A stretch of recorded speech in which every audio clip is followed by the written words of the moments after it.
Hello, everybody. And this is the Inflamed Sisters Thriving Podcast. Welcome to the Inflamed Sisters Thriving Podcast. My name is Katina Morrison. I am a chronic illness coach and a registered nurse. And this is a safe space created to guide women living with chronic illness to uncover their purpose by doing what they were meant to do, move in power by advocating for themselves, and accelerate their growth in health, career, and business. You will learn how to stop hiding and start thriving. We will inspire, educate, and motivate you as we show you inflamed sisters thrive always together.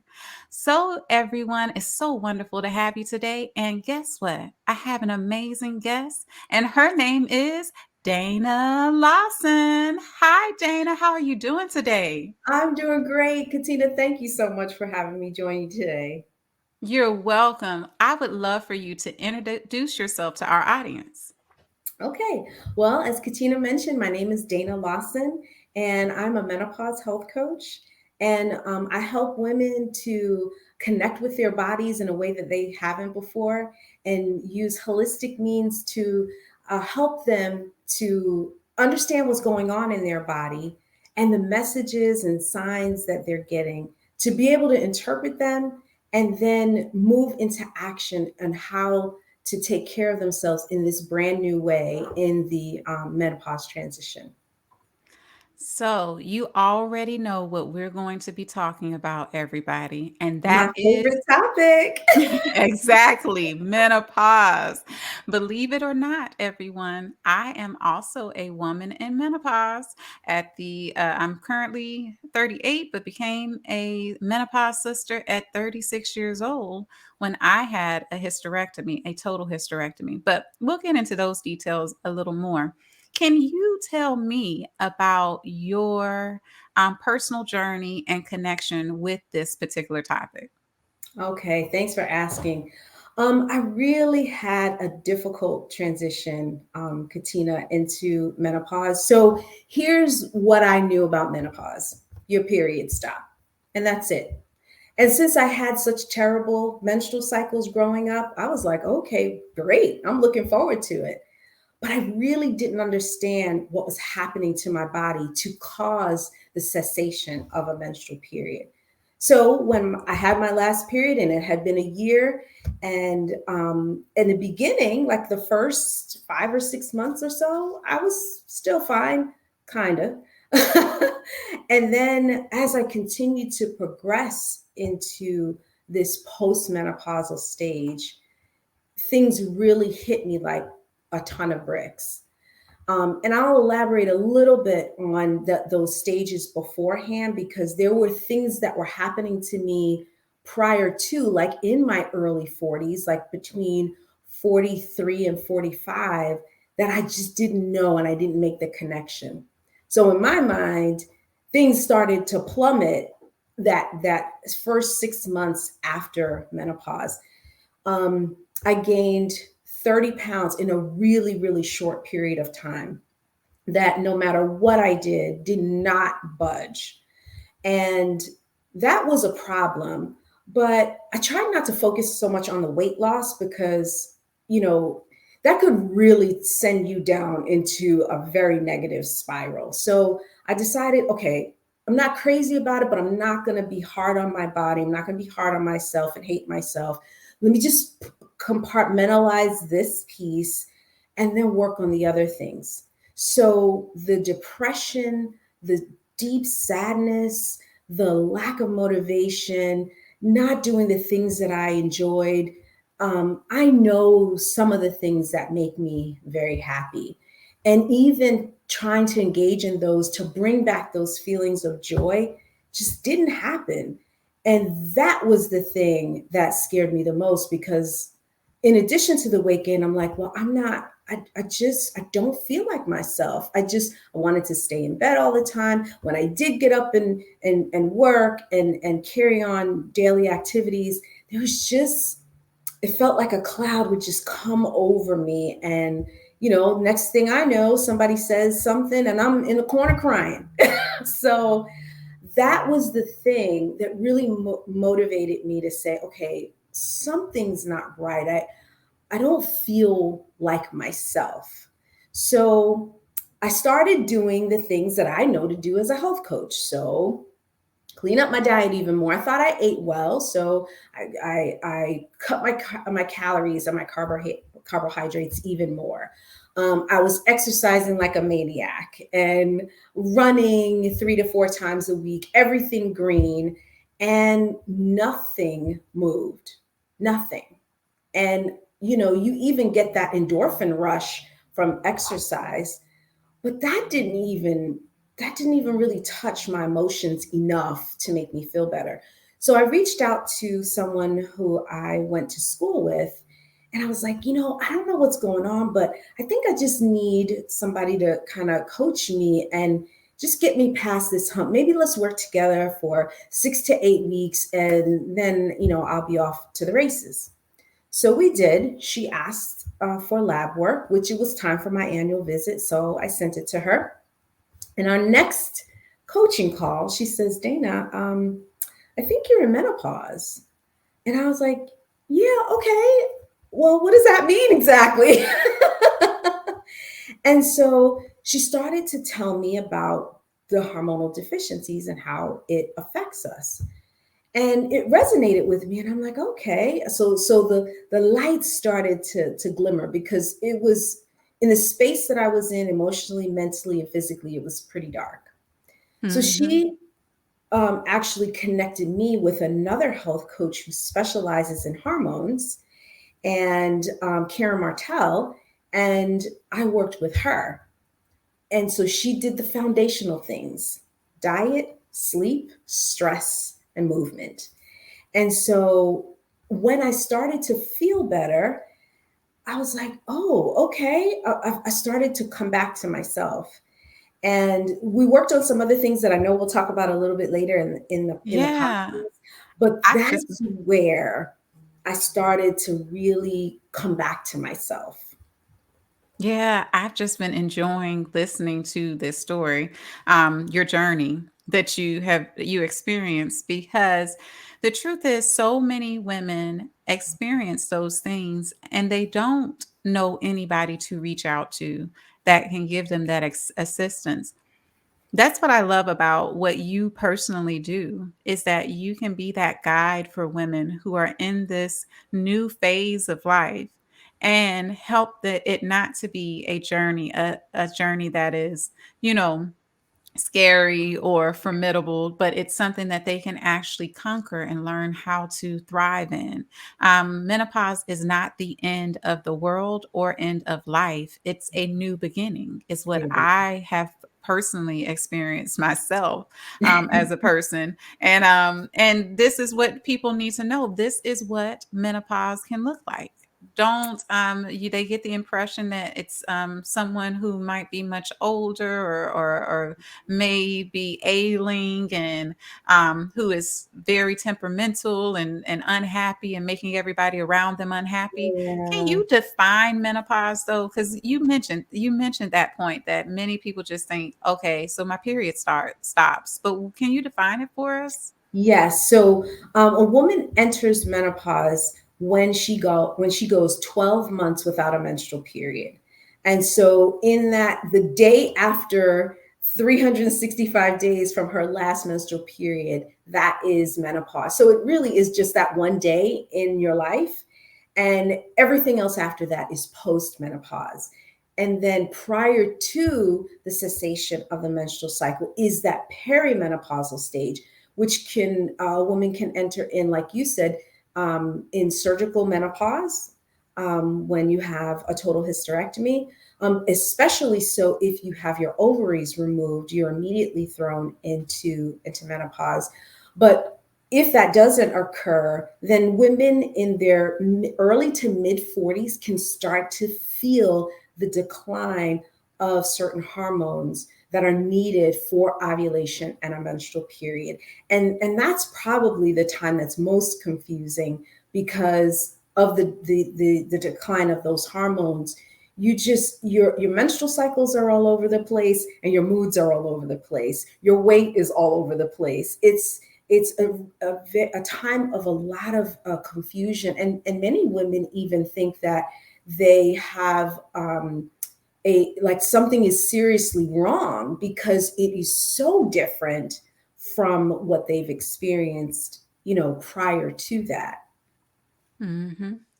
I understand that. I have witnessed it. And for me, I didn't experience the confusion per se because I knew that after having the total hysterectomy due to having endometriosis for more than 2 decades, I was able to know that I was going to automatically be thrown into menopause. Now, some women choose to travel that journey by using hormone replacement therapy or what they call HRT in order to make sure that you get those hormones and you don't necessarily experience as much of the hot flashes or some of the emotional or the things that it can do to affect you emotionally.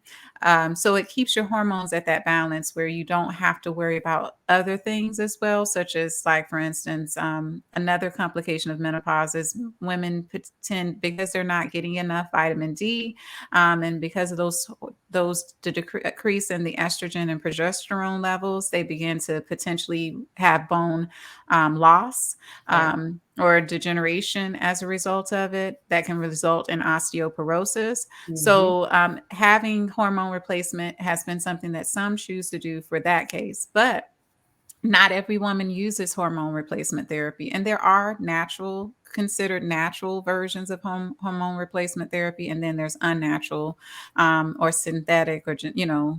versions of it. Then there's those that don't have to have it at all and choose to go through it a truly naturally and holistic way. I'll just say for me, myself, being that I was only 36 at the time that I had my hysterectomy, my doctor and I, because of the journey I had with endometriosis, said, let's go ahead and place you on HRT. I did a lot of research on it. Hmm. We all know that there can be side effects and complications to anything that you try. Sure. But I haven't had it, but I've also implemented natural and holistic things as well. And this is just short term. Long term wise, it's something that I'm not going to be on consistently. Hmm. But that I was just would a love choice to I dig made. into that a little bit more too, Yeah. because a lot of women do have questions about hormone replacement therapy. They're very afraid of it. And like you said, and I love the fact that you said that in addition to replacing your hormones, that you've also aligned everything else. Like you've dialed in your eating, you've dialed in your Mm, exercise, being intentional about how you're living is important. mhm. I've also opted for hormone replacement therapy, and I can't imagine what my life would be without it. But I do want to dig into that a little bit more because of the confusion around it. Yeah, and I'm glad that you said that because that is true. A lot of women are afraid of it. I am a person, though I'm a registered nurse, and my degree, of course, is in science. And I do a lot of research. I look at the research that has been on it, done on it. I look at the risk and how high or low those risks are.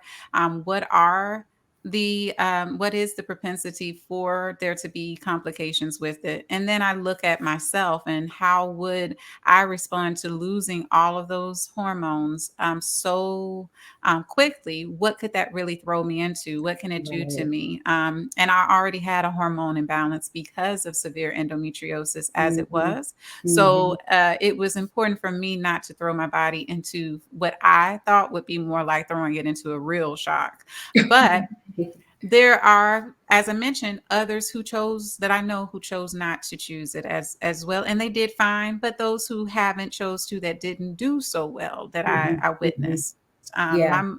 For instance, my mother is someone who actually she's going to be 70 in the near future and still has to take hormone replacement therapy. When she Hmm. does not take it, it affects her tremendously because it Yeah. also that those changes in your hormones can also affect your chronic illnesses as well. Absolutely. Absolutely. So that's something to consider, but it's a decision that each person has to make. We are Yes. not here telling you that you must do this and this is the best route.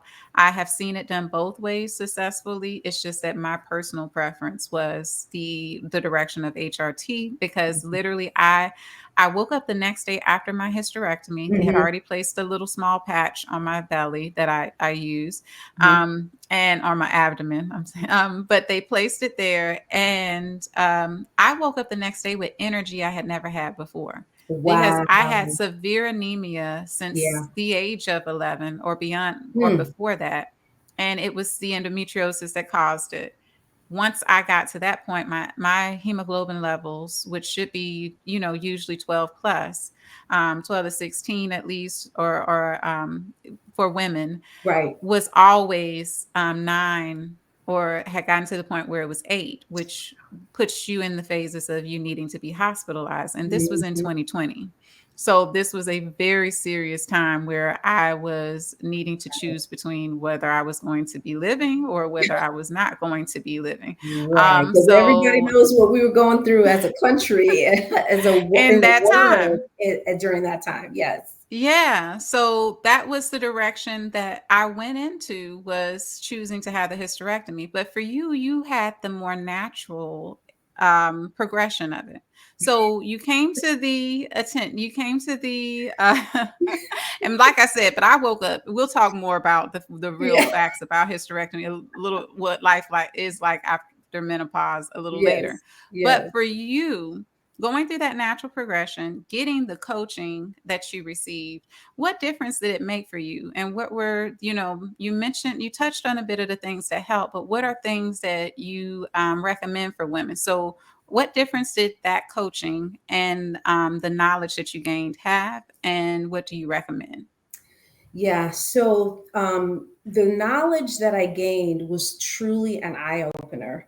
So I'm glad that you had an opportunity to kind of be aware of what would happen, after your hysterectomy. Sadly, I didn't really have anybody to talk to about that. My mom didn't really remember going through any changes. My grandmother was deceased, so I didn't have her. And I just it's still that topic that nobody really wants to talk about. And so I didn't have a frame of reference.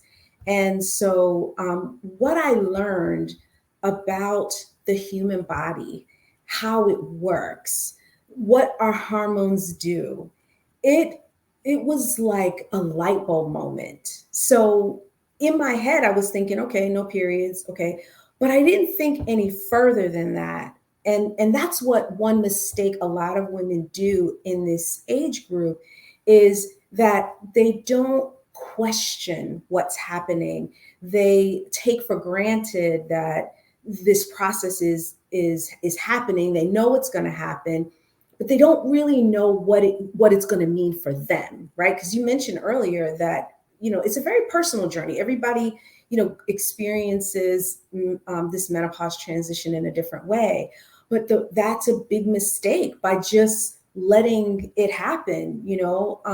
It's almost like putting a baby, a newborn, on a bed to go to sleep without any safety bars, or putting them in a crib where they have something to keep them safe. If a woman goes, not if, but when a woman goes through this transition to eventual ovarian senescence, which that's ovarian decline, where your ovaries don't work anymore.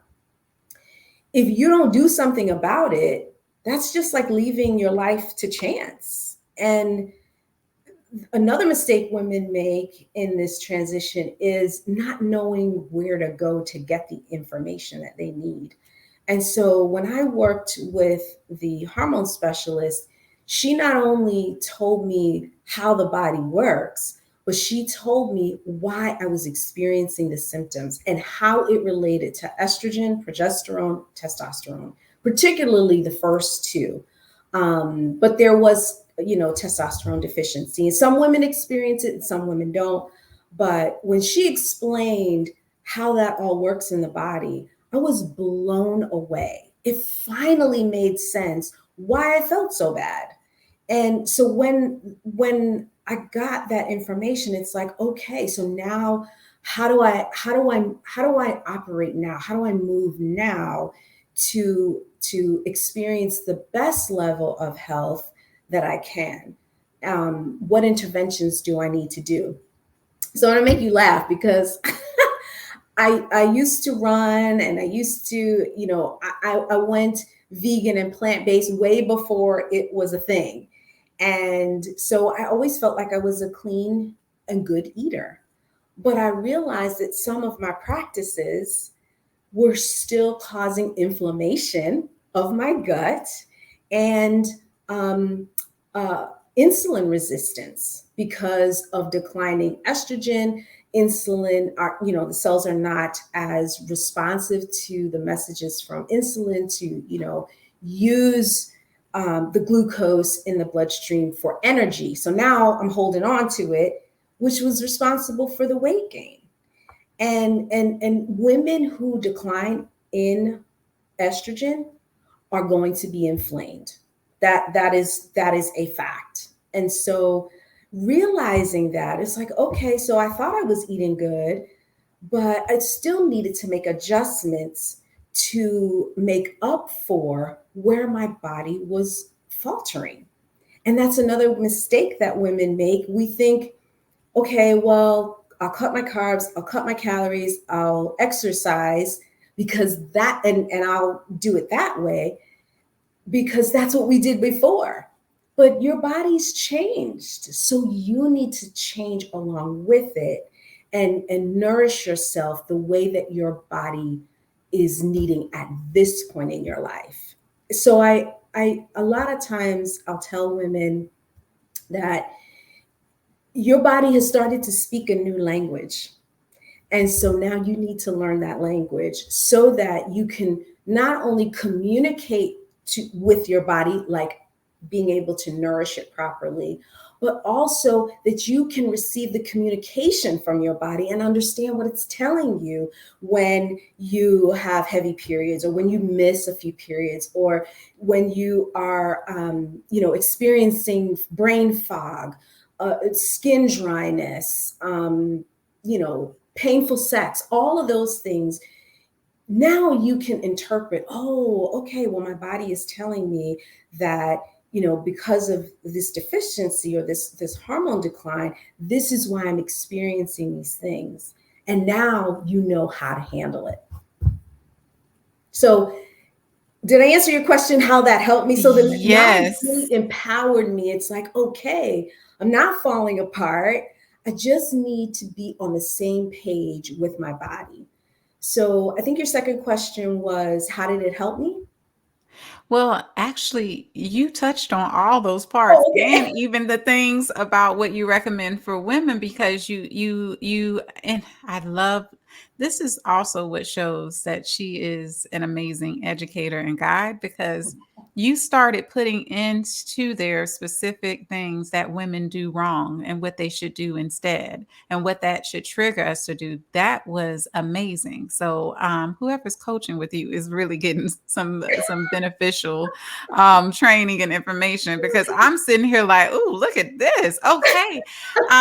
If only everybody had someone that they could turn to that can give them that assistance who's actually well versed and not and knows it well because they've experienced it. The thing is, most of our doctors do not know much about menopause. Yeah, That's the fact. it The is. truth is, just like doctors can't know everything about the 10,000 diseases and illnesses that exist, they cannot know everything about the progression that the human body goes Right. through, specifically the woman's body, which I believe is very likely the most under researched because many things are not made for us For as us. yeah, we don't have the amount of clinical trials and research that is effective. And then let's also think about it from the cultural aspect of things. As women of color, we often don't have access to the knowledge and clinical trials that benefit how something affects us because Menopause can technically affect a person differently based on race as well. Yes. Because think about it. You mentioned about a lot about your eating, your nutrition, your exercise, and things that is different based on your culture. Right. It So is. that means your lack of certain hormones may impact your body differently than your neighbor, than your friend, Absolutely. then, potentially. So it's important for us to recognize when we're seeing these things that now that you're listening to this episode, like she said, what to correlate it to. Could it possibly be my hormones are changing? So what should that trigger you to do? Go to the doctor and get hormone labs performed that will Mhm. test what your progesterone, your estrogen, and testosterone levels look like. That way, Mhm. they can diagnose whether you may be can specifically diagnose whether you're entering into the menopause phase of life, and then what steps that you can do to correct those things. So, you touched on some of the things that people can um, be aware of that's happening. We mentioned mood. You talked about also dryness, and you touched on intimacy just a bit. Mhm. So let's, as professionals, touch on it just a bit more. You're Sure. in the hands of a registered nurse and a menopause health coach. So many people think that once you enter into menopause, that's it. Intimacy just goes Right. out the window. It doesn't exist anymore. What do you have to say about that? And then, I'll touch on that as well. Yes. I'm glad we're talking about this, Katina, because women do think, unfortunately, that their life is over, including, their sex life. And because of, so let me talk just a little bit about why this is an important subject, because of lowered estrogen, our skin becomes drier and thinner. And that includes the skin everywhere. So on our bodies, our face, vaginal tissue becomes drier and thinner. And so um, intimacy can be very painful. It could cause the stretching and tearing of that vaginal tissue because it's not lubricated and moisturized, a process that is triggered by estrogen. And so Mhm. it becomes uncomfortable. So even if a woman is mentally there, physically her body isn't. And then conversely, her body could be there, but her mind is like, oh, this is going to hurt. And so it kind of brings that shutdown. So it's really important to just understand the woman to understand her own body and what she's going through, and then also her husband to understand what she's experiencing, so that they can together address that very sensitive problem. So another thing, women complain about low libido. There's a couple of things though that in my experience have been part of that problem. One is because she lacks the insight and the understanding of her own body, and is very become can become very disconnected with her body. It's hard for her to relate, and that includes how she's relating to her spouse. So she's feeling pain, discomfort. She's uncomfortable with the changes in her body. She doesn't like her silhouette in the mirror anymore. She's ashamed. She has this body, uh is I don't know, is it called like body dysmorphism or body shame. And so that mentality affects how she's going to relate to her husband. He might not have that hang up. In fact, I listened to a podcast about that with an expert in that field. And because of the testosterone in men, they don't really see the changes in our silhouette the way we do. And so that's not as much an issue for them as it is for us. So we have that mental part that we have going on. So it may be that she actually is experiencing low libido due to um, declining estrogen and testosterone. But it also could be a mental, emotional, psychological component because she's disconnected with herself. and therefore that disconnection with will translate into her relationship with her husband. And so because of that, it will decrease libido. It's like you're not looking forward to it because you don't like the way you look, you don't feel sexy anymore, and even perhaps because of weight distribution change. It doesn't necessarily have to affect how the man feels, but some men are more, into whatever they like, and it makes, they can make their wives feel uncomfortable and not realize it. So there's both of those components going on. It's hormonal, but it also is psychological, in nature as well. Wow, I like the way that you touched on that because it really explaining that oftentimes things, well, as I often say, mindset is the foundation of all things, whether Yep. it be healing, whether it be success, it all starts with the mindset. But in this case, we have something physically happening to us that can actually be worsened by our mindset, or how we're feeling mentally and emotionally. And that is true. I do hear from a lot of women how when their bodies start to transition and change, it does affect the way that they see themselves. And as you mentioned, for some spouses or their husbands, they may not see a difference. They may love the new shape of their wives' bodies, while others may be someone who was into something different Right. and is having to adjust. So there's quite a few factors that are playing in this. But Hmm.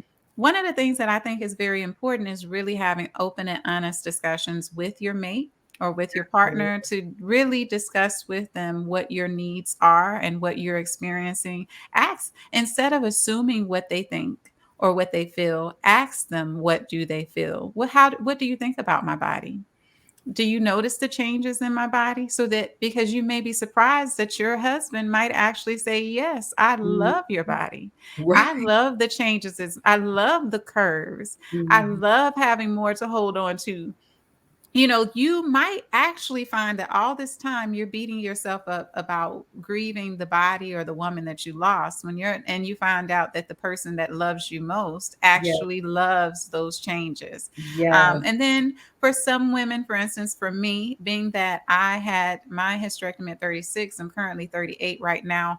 I have not had body changes per se. What I did very early on is after my hysterectomy I received the abdominal physical therapy to strengthen my core, and completed quite a few. I complete or that type of exercise on a regular basis to make sure that I Hmm. continue to strengthen my core. I eat nutritiously Yeah. as much as possible and exercise.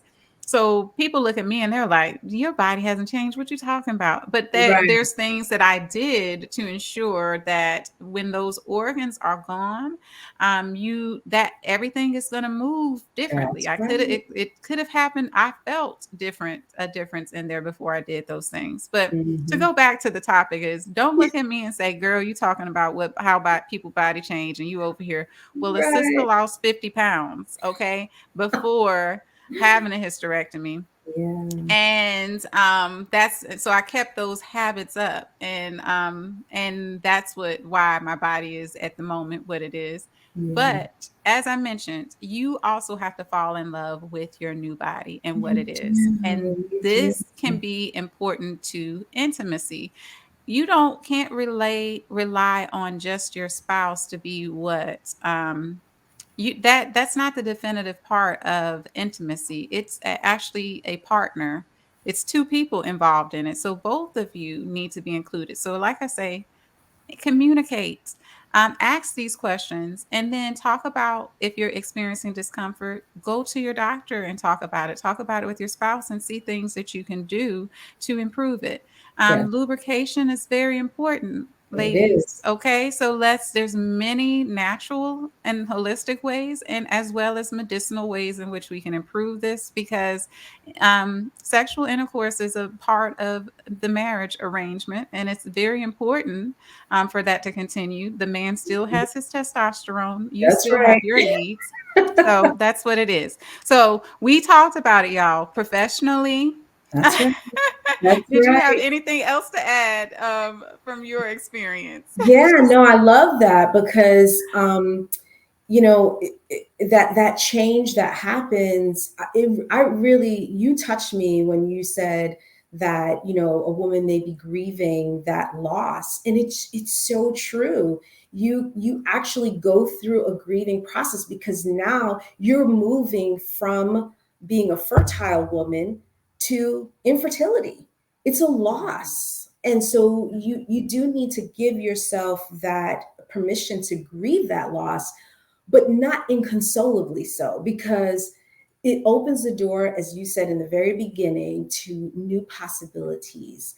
And if you're open to that, then you can find a whole new world of joy and pleasure, when you allow yourself to move beyond that, and define your relationship with your husband in a different way now. So, find different ways to have connection. And before there's a physical connection, there has to be a mental connection. You have to, mhm. you know, connect on a much deeper level. You're going to have to discover that. So make it fun. One of my clients that I worked with, we talked about different ways to reconnect, and get that fire back. And we talked about, why don't you do a taste testing? Like, prepare something new. Like, go to the grocery store, pick anywhere from 3 to 5 different fruit, vegetable, meat, whatever it is that you've never tried before. Prepare it. And I have tons of recipes that I give to my clients when they work with me. Try this new recipe, and have your 3 to 5 dishes, and put a blindfold on one, feed your mate, and see what flavors and textures come up. And it's a really exciting way to reconnect with Mhm. your mate, and also to have a healthy relationship with food. And it's just an interesting way that you two, and you can take turns. So then you get the blindfold and he feeds you, and you can laugh and be playful. Um, I also mentioned, hey, when you guys are cleaning up the kitchen, put some music on, Yes. and dance in the kitchen. That Mhm, counts. That you're doing a chore together, but it's another way to connect.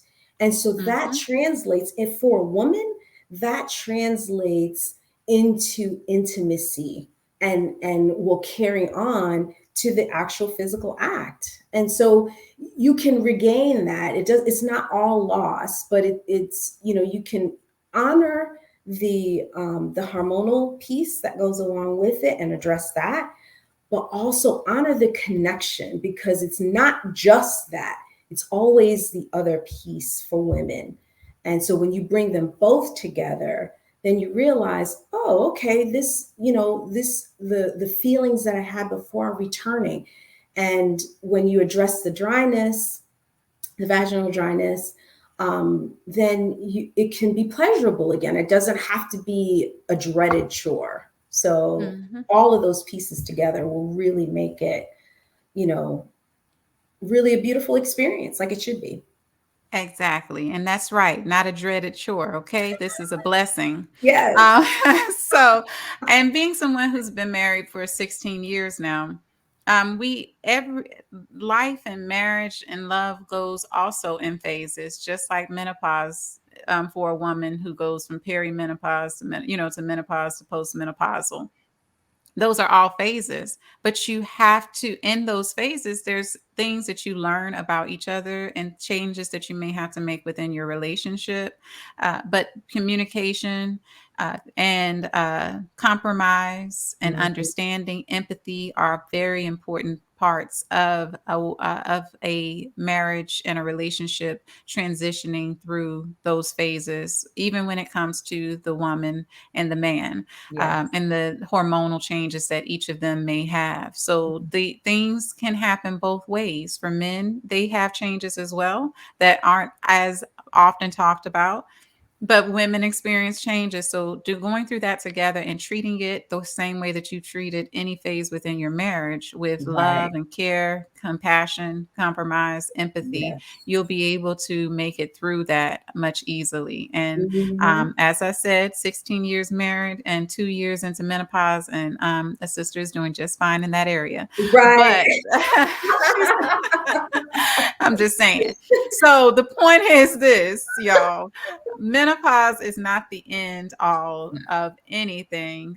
It actually, as we mentioned, we should look at it as the start of something beautiful, and the start of another phase that you and are going to go through, whether it be as a single woman or if it be as someone who is married. It's transitioning through it with grace, and as you show grace for yourself, you may need a little help. Yeah. And in getting that help, connecting with a tribe of women who are going through those things and willing to talk about them, or hiring a coach like the lovely Dana, who can help you through the process with not only her knowledge and experience, but also the expertise, recipes. She said, y'all, okay, I want some of them recipes. Yes. Okay. And then also just really guiding you through all the aspects, because there's more than just mood swings. There's more than Right. problems with intimacy. There's a lot of things that Mhm. we all may need help with. So I think we have covered this so lovely. Like, I have Yes. enjoyed this to the point that I want to go back and watch this video and this pod and I listen. know. I just So want to what? interject one thought if I could. So, Yes. beautifully, tied that all together.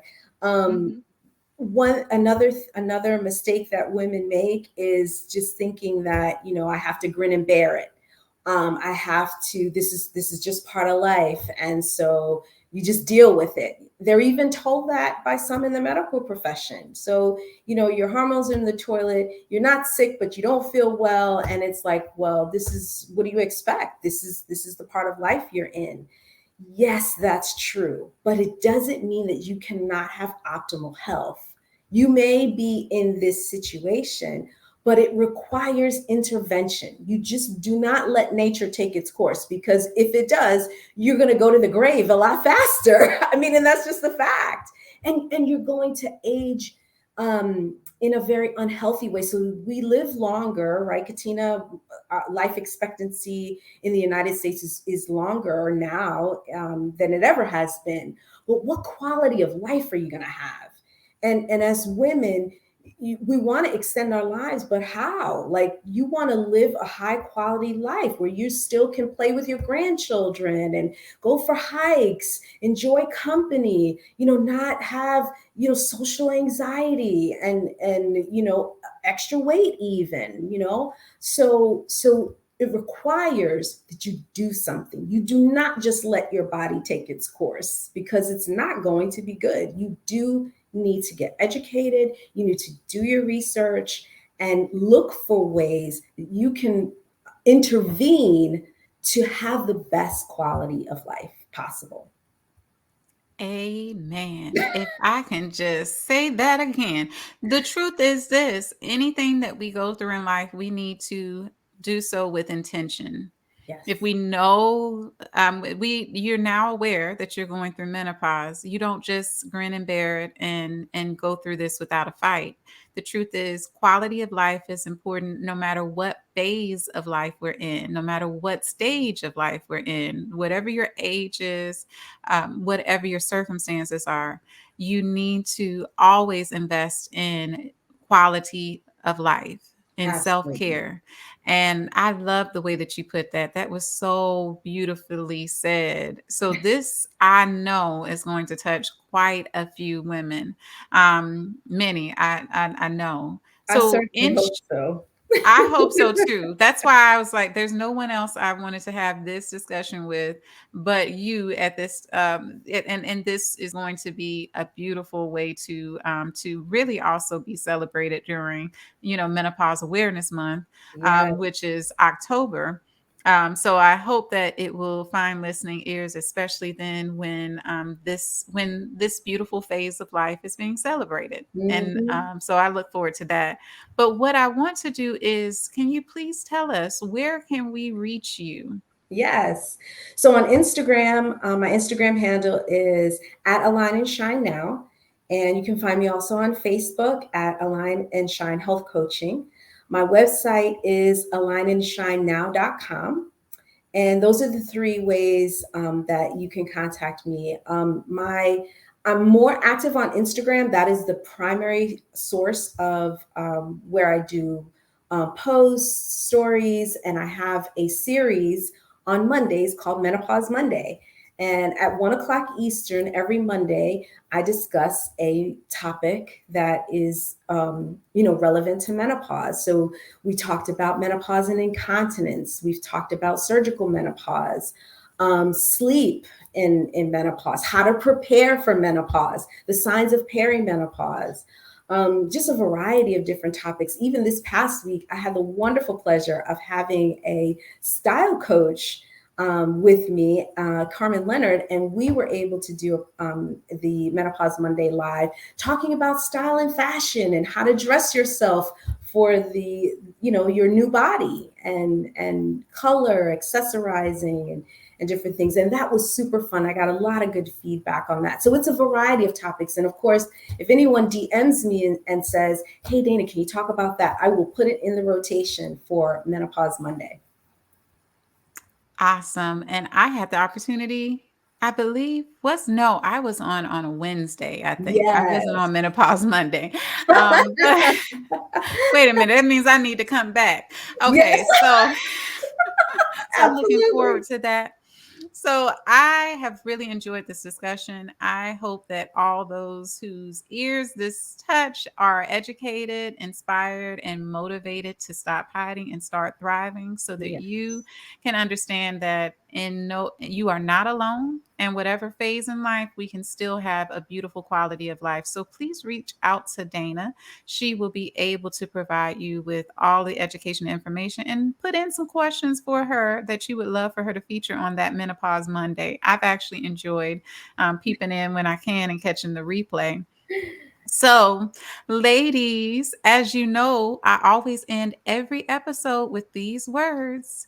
My sisters, we may be inflamed, but we are still here. And as long as we are here, let's thrive together because inflamed sisters thrive together always. Thank you so much for being my guest, Dana, and have a wonderful day to everyone who listens. Take care, Thank you. everybody. Bye.